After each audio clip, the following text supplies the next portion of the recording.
who was abducted from his barracks. He had an earlier encounter when he was in his car. The dashboard suddenly became like a Tesla coil where sparks were going everywhere. His car stopped on its own. He got out and was monkeying around under the hood. And he had like a hot rod, right? He was a car guy, not into UFOs, kind of a religious guy. He wasn't a drinker or anything like that, and he'd left a party early and he saw a UFO and it caused this weird Tesla-like electricity that was coming off of the dashboard of his car. He went out and he monkeyed around under the hood for a while, and then he got this message. It was a telepathic message that he got that said, "You're very tired, you need to go back to your barracks." And it was like this voice that he could not obey it. He got back into his car and he went back to the barracks. He got up into the bunk bed. His bunk mate was there. Everybody else was still on town, doing their thing on leave.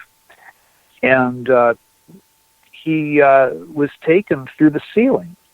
I've got the report right here. I'm not going to tell you his name because he wanted to go anonymous for good reasons, but there were a few of us at MUFON who talked with him. This was a joint ERT case as well as a CMS case that we had. He said, when I got back to the barracks, this is actually from the UFO report, it was just me and my barracks mate. The other two guys were on leave at the time. I went to bed, and my buddy asked me why I was going to bed so early.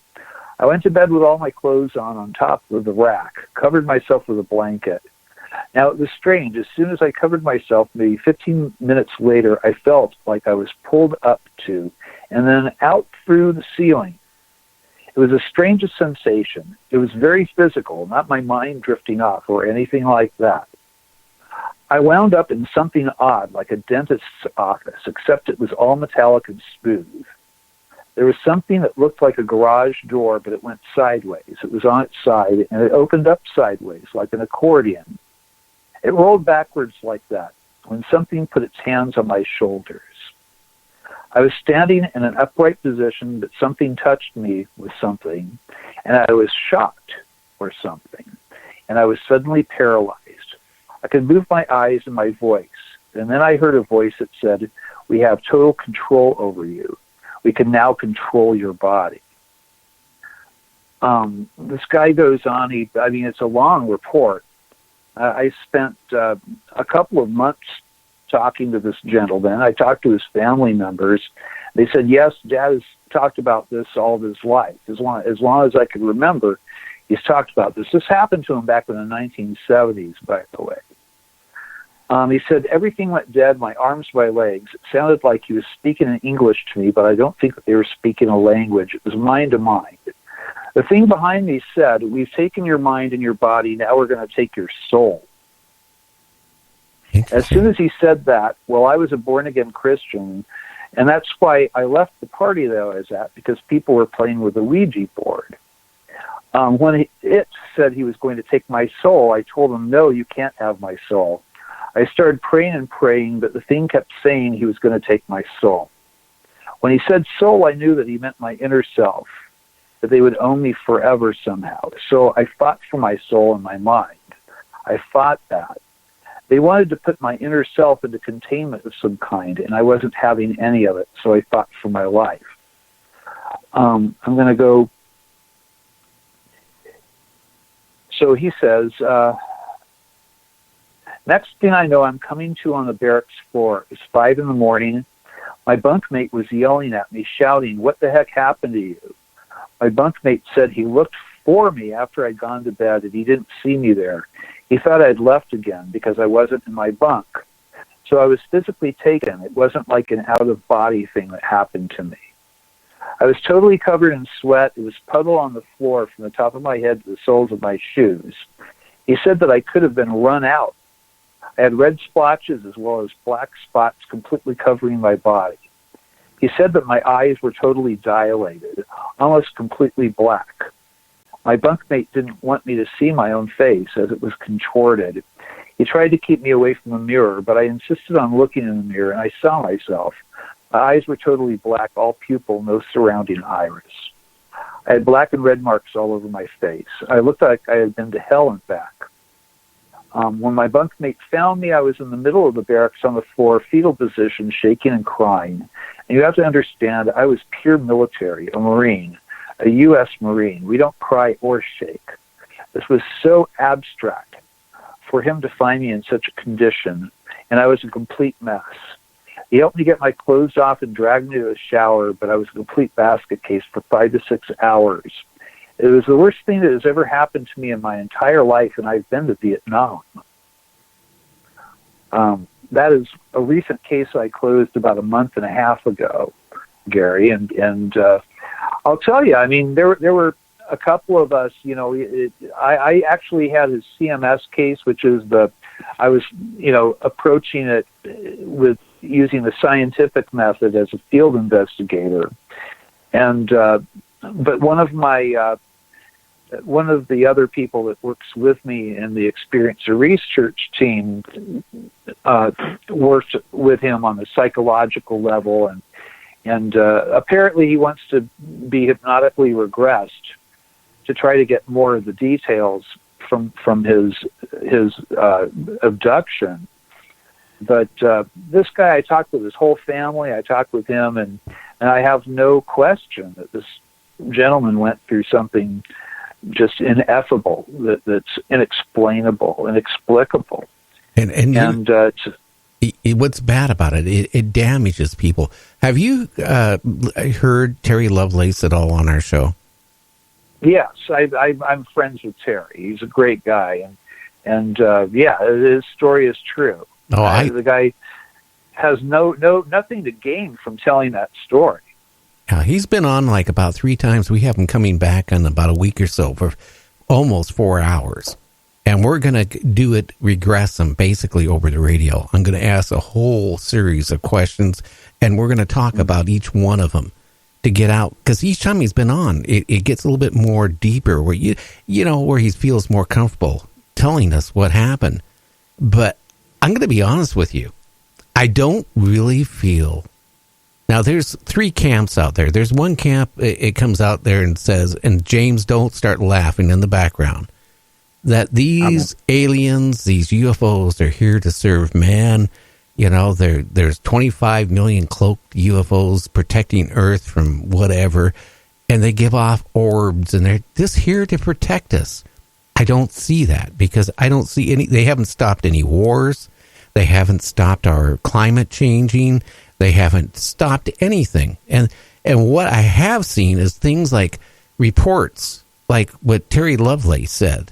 You know, his encounter, it is so scary. The first night I had him on my show, Earl, I couldn't even sleep that night. It bothered me so bad. And I believe him 100%. Now, I'm going to go back. I'm going to go back in my time. You know, I had a encounter of something in the mid-'70s in the desert of New Mexico. And I was in denial. I saw the bright lights. Yeah, I thought I was getting pulled over. You know, we were in a car coming back from North Carolina back to Seattle at the time, where I could get a divorce.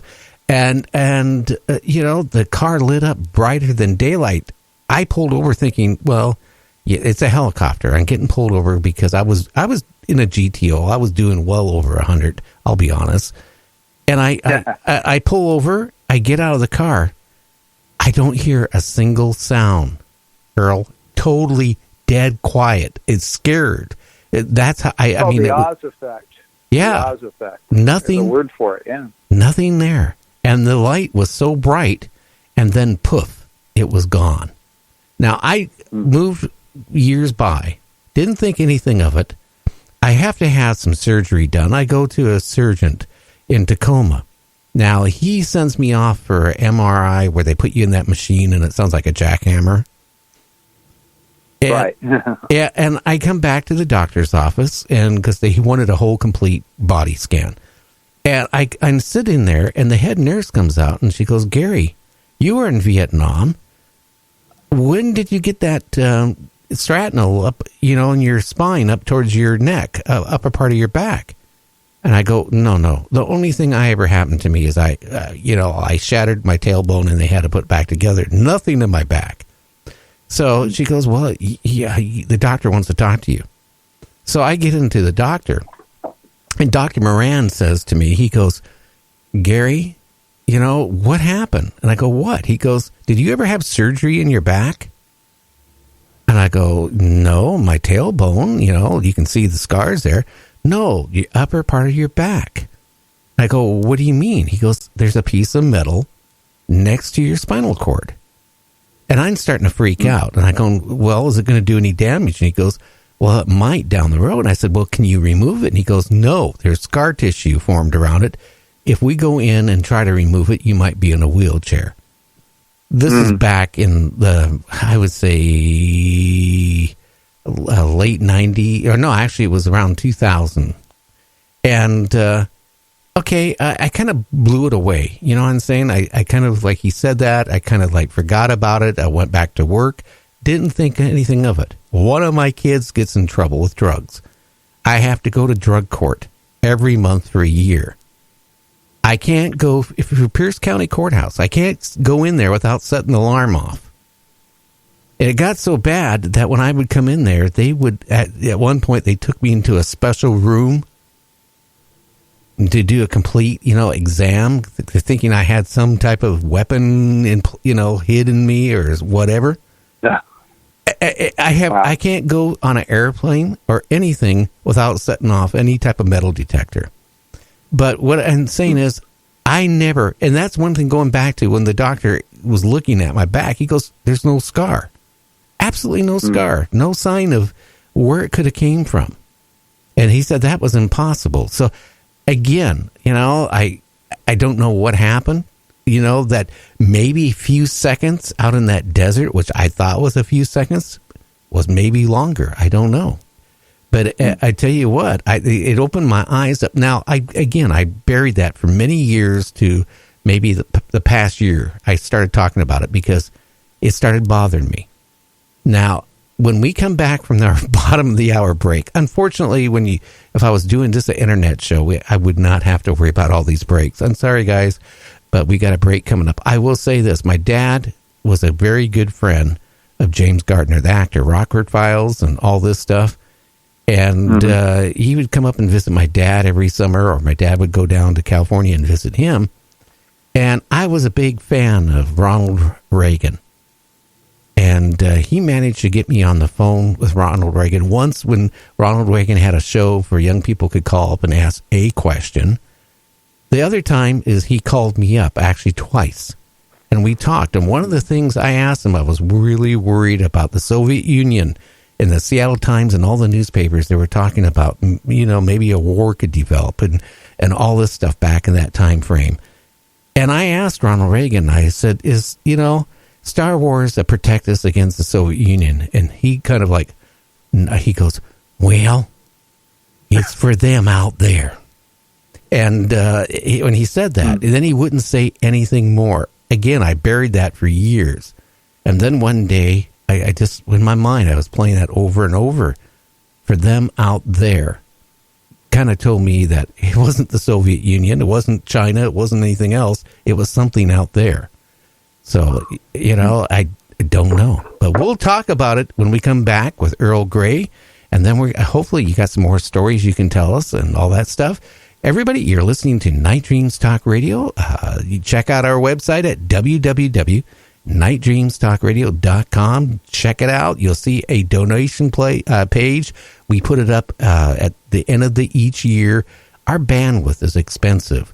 Now, we're on a lot of radio stations, but they don't pay us any money to be on the radio station. So, we make a little money from advertising that plays on radio stations. But, our bandwidth is really expensive since we're on 4 hours a night now.